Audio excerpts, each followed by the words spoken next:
অনূর্ধ্ব-19 Asia কাপের উদ্বোধনী ম্যাচে আফগানিস্তানকে ৪৫ রানে হারিয়ে টুর্নামেন্টের শুভ সূচনা করেছে বাংলাদেশ। শুক্রবার দুবাই ইন্টারন্যাশনাল ক্রিকেট স্টেডিয়ামে বাংলাদেশের দেয়া ২২৯ রানের লক্ষ্যে ব্যাট করতে নেমে ১৮৩ রানে গুটিয়ে যায় আফগান যুবারা। ফলে জয় দিয়ে এশিয়া কাপের মিশন শুরু করল ডিফেন্ডিং চ্যাম্পিয়নরা। ২২৯ রানের লক্ষ্য ব্যাট করতে নেমে আফগানদের ইনিংস শুরু হয় ধীরগতিতে। ৮ ওভারে কোনো উইকেট না হারালেও স্কোরবোর্ডে উঠে মাত্র ২০ রান। এর পরের ওভারে মারুফ মির্জার বলে উজাইরুল্লাহ নিয়াজাই ক্যাচ দিলে ২১ রানে ওপেনিং জুটি ভাঙে।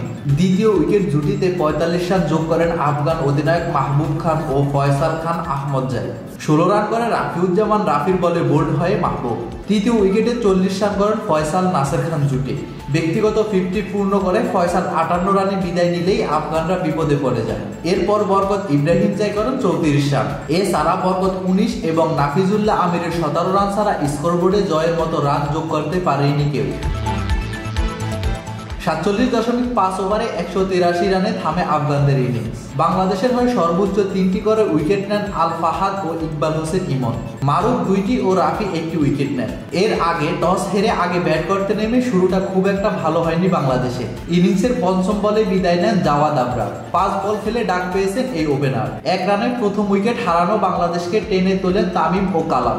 দুজনের ১৪২ রানের জুটিতে শক্ত ভিত পায় জুনিয়র টাইগাররা।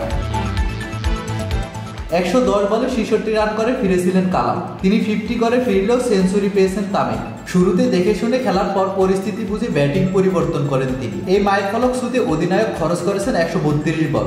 শেষ পর্যন্ত ১৩৩ বলে ১০৩ রান এসেছে তার ব্যাট থেকে। তামিমের বিদায়ের পর কেউই সুবিধা করতে পারেনি। ফলে ফিনিশিংটা ভালো হয়নি বাংলাদেশে। শেষ পর্যন্ত ৯ উইকেট হারিয়ে ২২৮ রান তুলতে সক্ষম হয় বাংলাদেশ। Mohammad Rashed, Sky channel.